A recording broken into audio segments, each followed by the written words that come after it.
taught you to hate the color of your skin? Who taught you to hate the texture of your hair? Who taught you to hate the shape of your nose and the shape of your lips? Who taught you to hate yourself from the top of your head to the soles of your feet? Who taught you to hate your own kind? Who taught you to hate the race that you belong to? So much so that you don't want to be around each other. No, before you come asking Mr. Muhammad, does he teach hate? You should ask yourself, who taught you to hate being what God gave you? Most of us blacks, or Negroes as he called us, really thought we were free without being aware that in our subconscious, all those chains we thought had been struck off were still there. And there were many ways where what really motivated us was our desire to be loved by the white man. Malcolm meant to lance that sense of inferiority. He knew it would be painful. He knew that people could kill you because of it, but he dared to take that risk.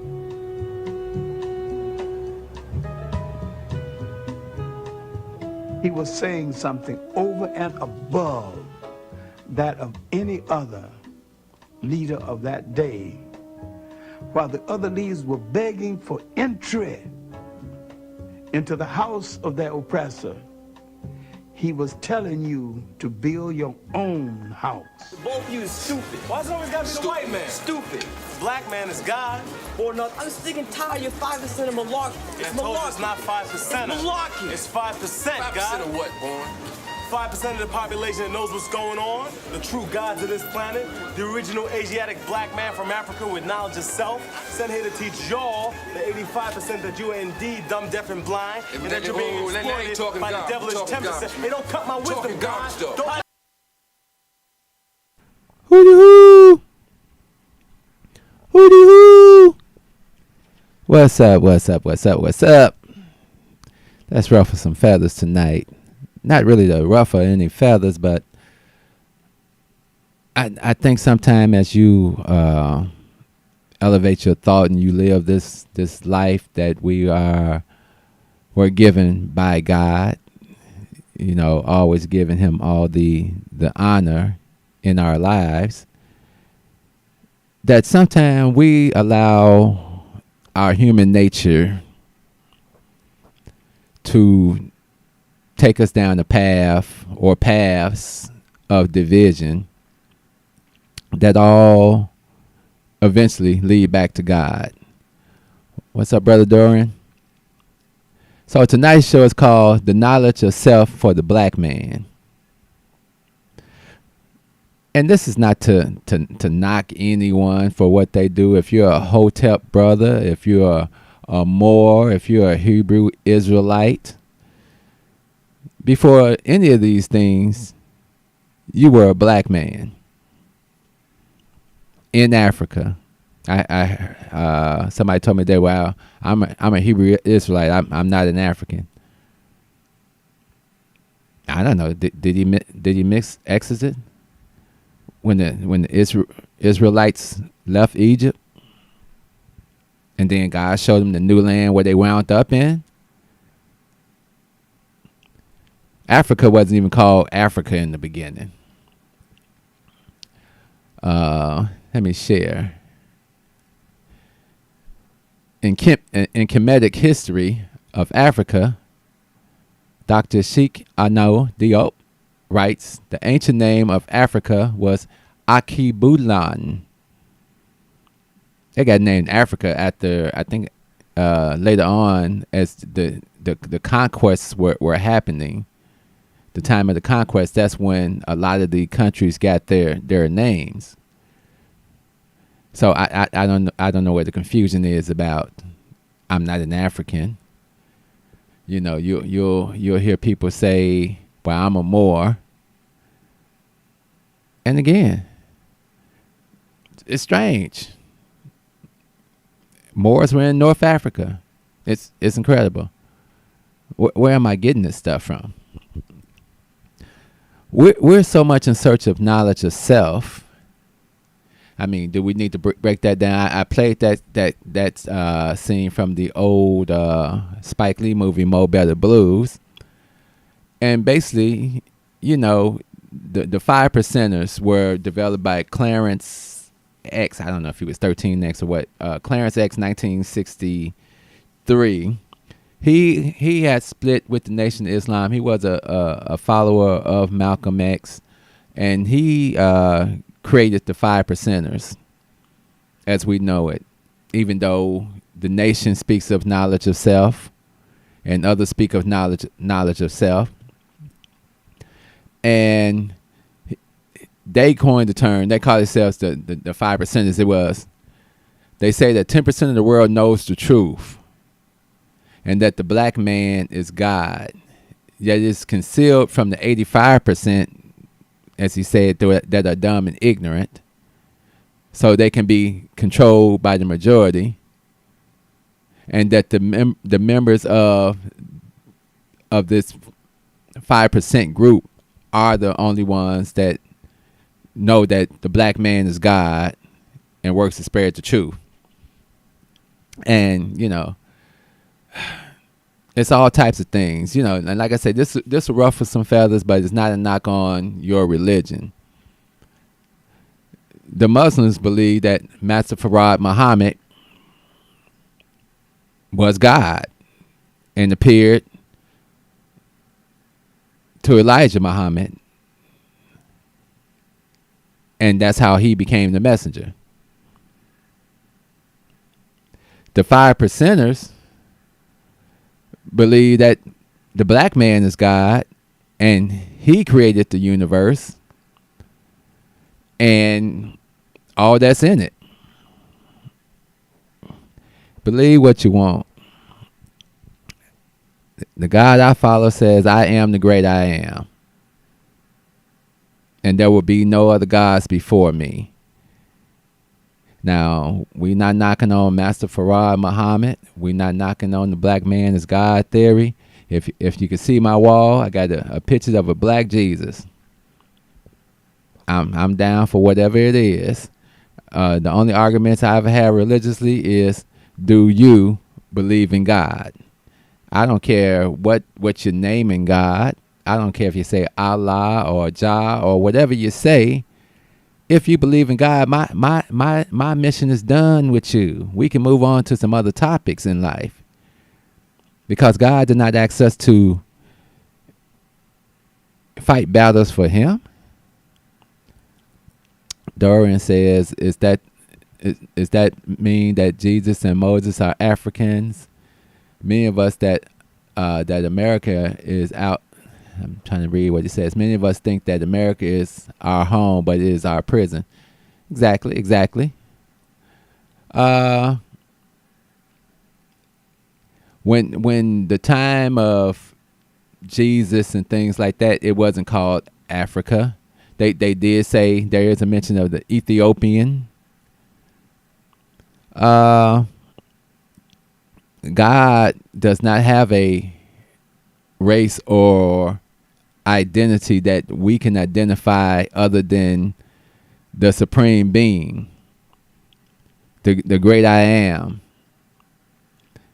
He is the one that put us into this world and put love into this world. He is the creator.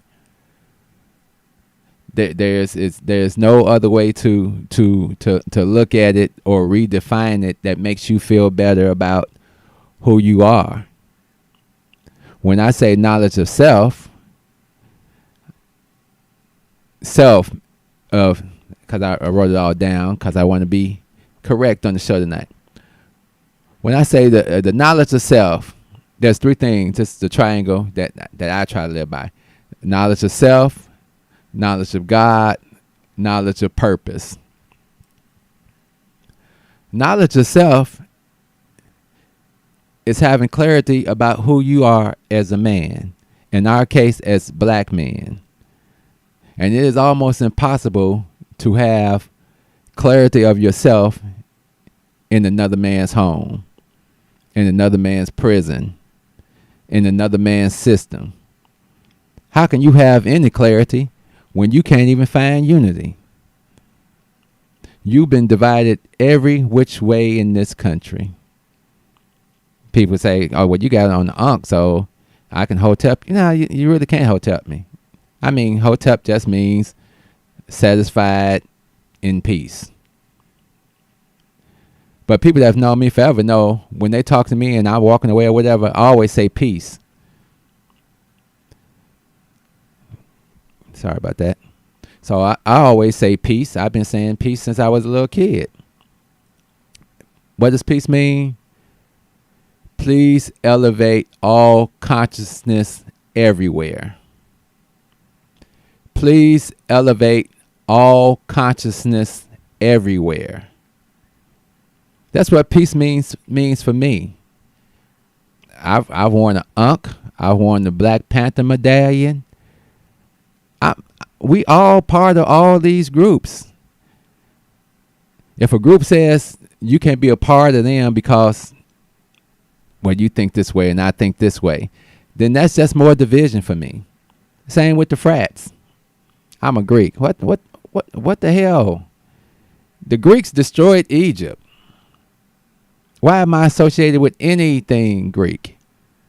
But it is what it is. Knock yourself out. I don't care. These are not the problems that we are dealing with here in black society in America.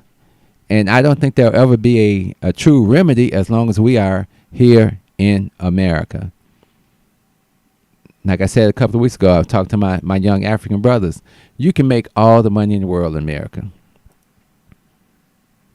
You can be as successful as you want to be in America. It doesn't stop making America a sick place. Doesn't help the masses, as they say with the little 5%ers.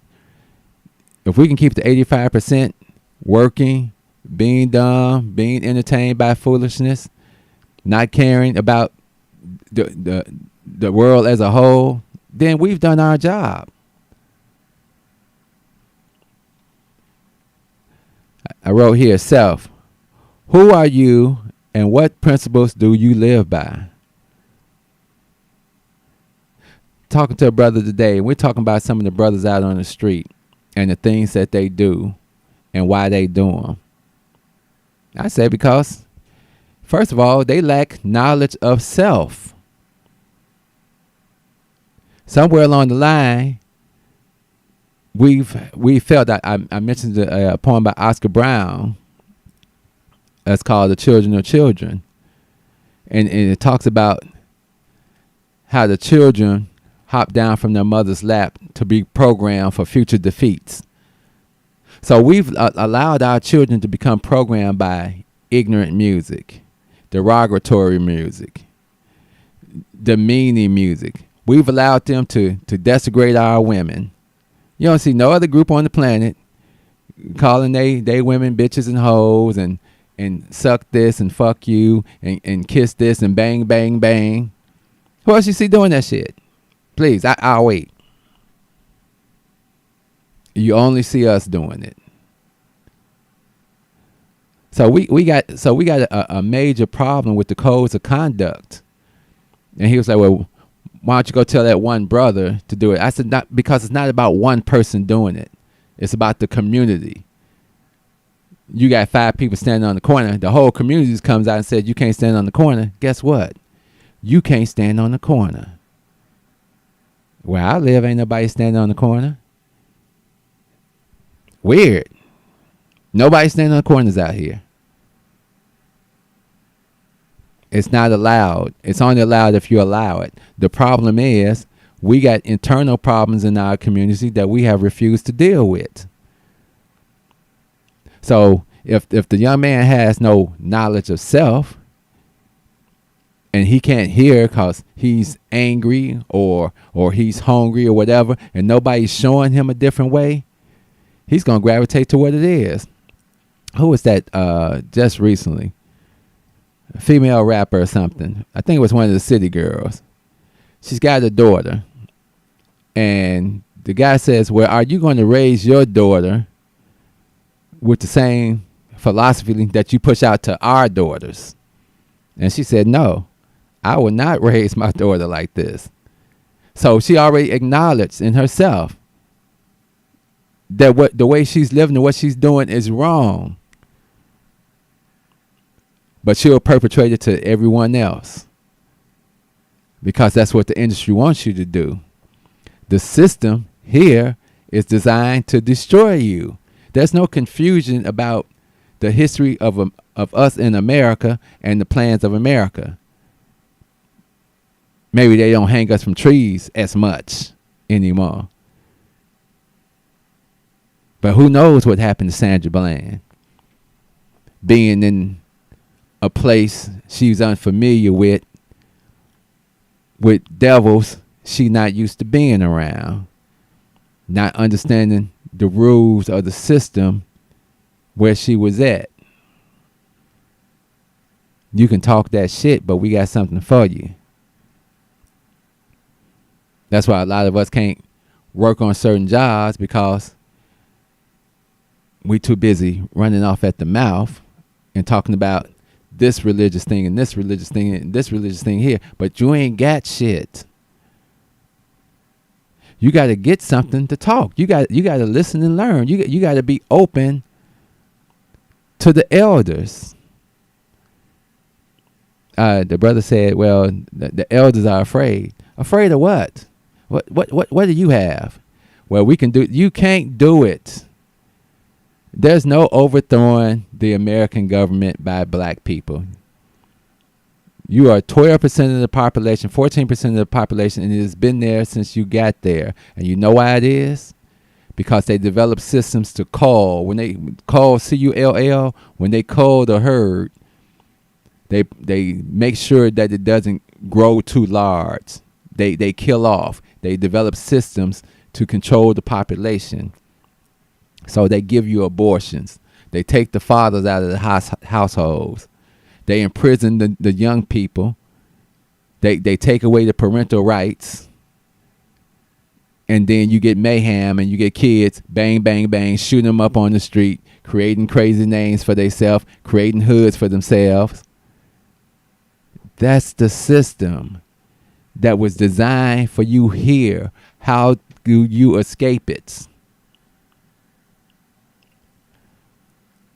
Doran says the same thing with division when Jesus had with the Pharisees about him being the Son of God. The Pharisees knew he was the Son of God. The Pharisees were more concerned about power and losing power to the message of Jesus Christ. I don't get my religion, if we want to call it that, and my social understanding crossed over. Knowledge of God. How can you have anything without the knowledge of God? The first person to have knowledge of God was Adam. And God gave Adam the knowledge of self, of who he was and who he was in relationship to God. Eve was not around for this conversation. That's why it's God, man, woman, children. If that is not the order in your home is out of order. Period. Don't argue with me, argue with God about these things.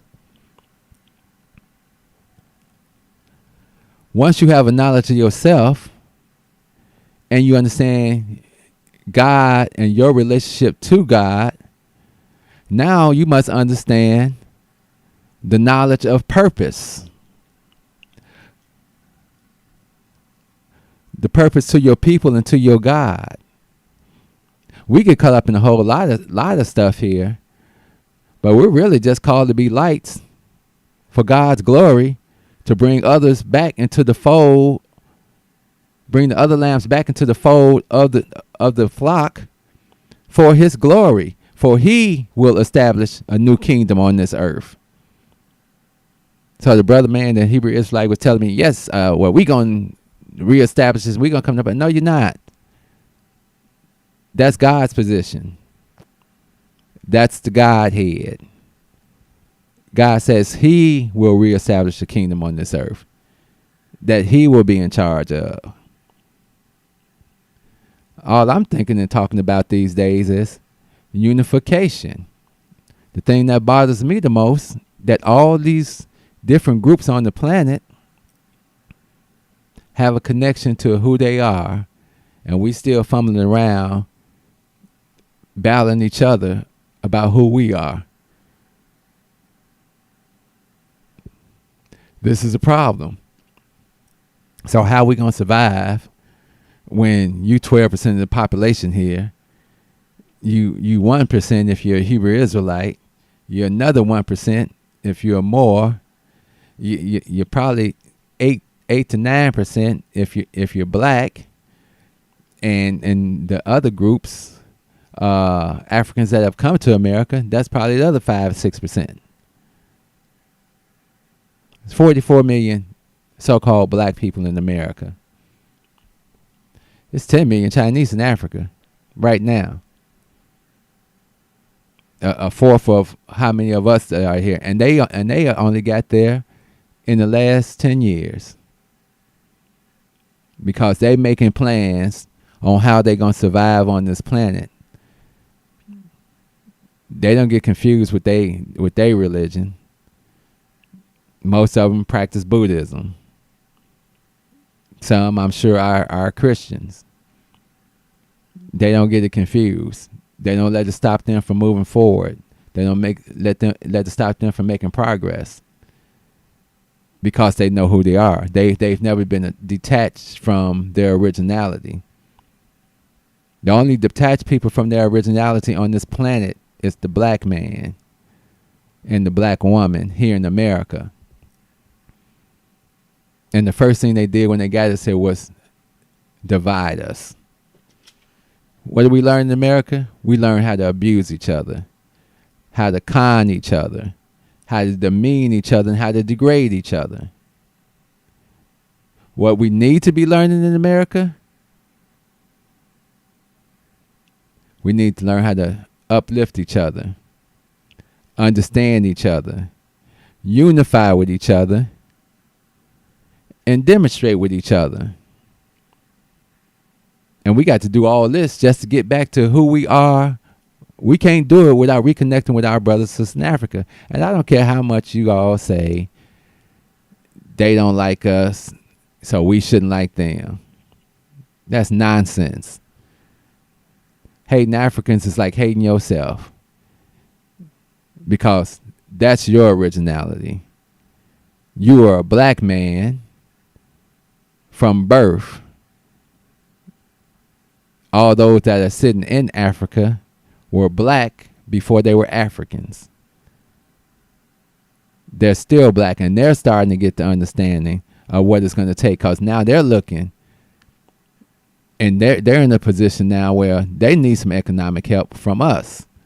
So if the economic help is what's needed to bridge the gap and bring us back together to stop the onslaught of the Australians, the Europeans, the Chinese, the Russians, everybody that's going into Africa except our goofy asses sitting up here in America,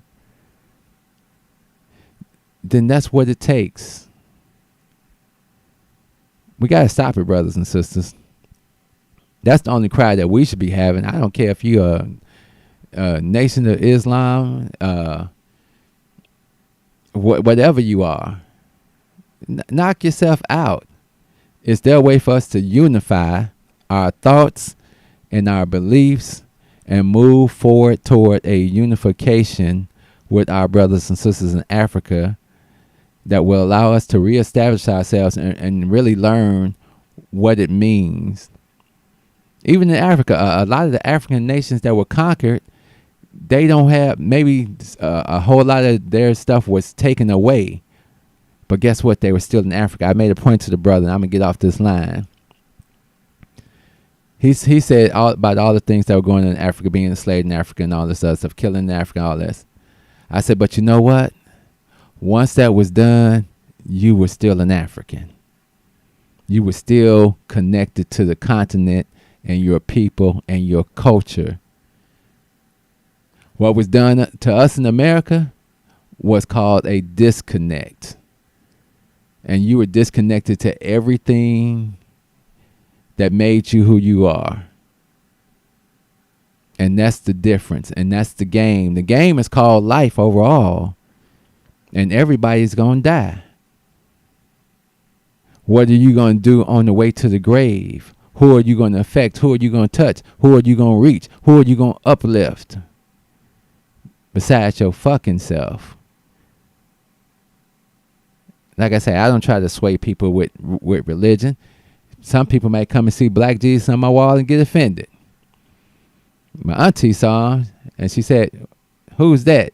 She didn't even recognize him on the wall. And I said, "That's Jesus." She said, "Damn, Jesus fine." I laughed. But that's my depiction. But in my grandmother's house growing up, we had a picture of the white Jesus. And it was always a disturbing picture. I was like, you got white Jesus, you got Kennedy, and you got King on the wall. What do these three men have to do with each other? But our ancestors, they did the best they could under the belief systems and the things that they had to believe, because that's what America gave them to believe. And we've been trying to survive in this country and survive because we haven't learned to live. Some of us have learned to live, but in order to live, you had to give up a lot of us, of yourself, of who you truly are, and become who they needed you to be. And that's the hustle, and that's the game. And your success sometimes creates division between you and the person that has not achieved success, the person that has been incarcerated, the person that seems to still be suffering from the effects of the American nightmare. And they feel forgotten by you. There's a scene in the movie called Trick Daddy where they say, we'll take the smart ones out of the ghetto. If we see the potential, then we'll take him. I worked in corporate America for 26 years. I know what it means to be the only Negro in the department. At one point, I was the only Negro in the IT department of a large law firm. I know what it is to put on the tap shoes and dance because you got to take care of your family. I know what it is, for people to look at you and say, "Oh, this nigga here, he's selling out." No, I'm not selling out. I got a family to take care of. I don't know what to tell you. But I never did it with the hopes that I was going to be accepted. I had a buddy who passed away, and I would always tell him, I said, "You working for the pats on the head. I'm pretending. I'm wearing the mask that smiles and grins." Like Paul Laurence Dunbar says. We were forced to wear the mask. Wasn't our choice. This is, how are you going to survive in this country without your mask? And then as soon as you take off your mask, they know exactly who you are, and they know how to deal with you because they've created systems all along the way to deal with you and your kind. And until we figure that out and we get that in our mind that this isn't the greatest place on the planet, let's wave our flags. Our pain hidden behind stripes and stars. Land of the free, land not ours. Our history's full with southern trees. Realities that are not our realities. This is a place where a nigga became your very name. Think back, sit back and think. Somebody was calling your great-great-granddaddy a nigga. Slapping your great-great-grandmama down, maybe raping your great-great-grandmama. Terrorizing, selling off kids, shooting, killing, and everything. And then they said Nat Turner was a bad person. Maybe from the guy's side, he was, because he was killing. But I know one thing for sure. If I get a tiger and I bring him home and he kills me, it's not the tiger's fault. It's my fault. And I have to be held accountable for that. And that's why we continue to stay here trying to hold these people accountable for something that they have chosen not to be accountable for. Doran says there's a video where these black women twerking on the site in Africa where our ancestors were taken. Oh, yeah. If you want to see some nonsense in Africa, because it's starting to take place over there, Rich, Famous, and African. It's a show on Netflix. I don't care who does it. It's still the same type of behavior. Wherever you find poverty and someone willing to put a penny up to promote promiscuity and ignorance, that's where it's going to be. Most of these love and hip hop shows are produced by foreigners that aren't even black Americans. They from Haiti or wherever, but they making this money by making you act a damn fool when they know in their culture at home it's not acceptable. So they find areas to pick here and here to do things. Africa is not some desert country where life isn't happening. There are clubs in Africa. There are schools in Africa. There are roads in Africa. There is society in Africa. But we want to act like it's not. We want to still act like we're watching the Tarzan movie. We still want to be conscious in our own way. So you ain't got to say Hotep or anything to me. You can say peace. Please elevate all consciousness everywhere. And we're going to get along just fine. Love, peace, soul. We out of here. Step out of the car. No, you don't have the right. Step out of the car. You do not have the right to do that. I do have the right. Now step out or I will remove I you. refuse to talk to you other than to identify myself. Step If your woman ain't no revolutionary, she'll persuade you to be a fucking slave for the rest of your days. She'll be grooming you on how to behave, teaching you how to coon and buck dance so that you can be safe. If that brother ain't no rider, soldier, no provider, molder of young minds, check it out, you got yourself a bitch. Think about the time that you invested in him. If he's wearing them skinny jeans, you a lesbian. For every 100 black women who ain't locked up, it's only 83 black men remain. Take away 1.5 million black men who might have benefited their women and their children. You don't know a war when it's waged against you, when it makes you drive your baby mama to the clinic just to kill your own. Ain't no legacy to leave behind, cause ain't nobody sitting on your throne. You motherfuckers are asleep in a war zone, living a nightmare, dying in your own home. If you don't stop, you gon' lose what you got left. I'd rather die trying to fight for my last breath. Freedom or death, you asleep in a war zone, living a nightmare, dying in your own home. If you don't fight, you gon' lose what you got left. I'd rather die trying to fight for my last breath. Freedom or death, nigga. Sandra Bland was a rider. She wouldn't have committed suicide, and you a motherfucking liar. It would not be wise to stop when you hear sirens and you see the police behind you, but you don't wanna die. They gon' shoot you if you run. They gon' say that you was going for the police gun. That's why they shot you like 120 times, but you was still coming, so they put another bullet in your lung. Them devils got you praying while they murder, because they know you on that bullshit. They steady with them bull clips and body armor. They kill your women in the street, cause they figure you too weak to do anything about it. You some shit, getting fucked in your sleep. They poison you every time you brush your teeth. You don't care, you behave like a slave. A bitch from the cradle to the grave, on your knees with your hands out, begging cause you want to. You motherfuckers are asleep in a war zone, living a nightmare, dying in your own home. If you don't stop, you gon' lose what you got left. I'd rather die trying to fight for my last breath. Freedom or death, you asleep in a war zone, living a nightmare, dying in your own home. If you don't fight, you gon' lose what you got left. I'd rather die trying to fight for my last breath. Freedom or death, nigga.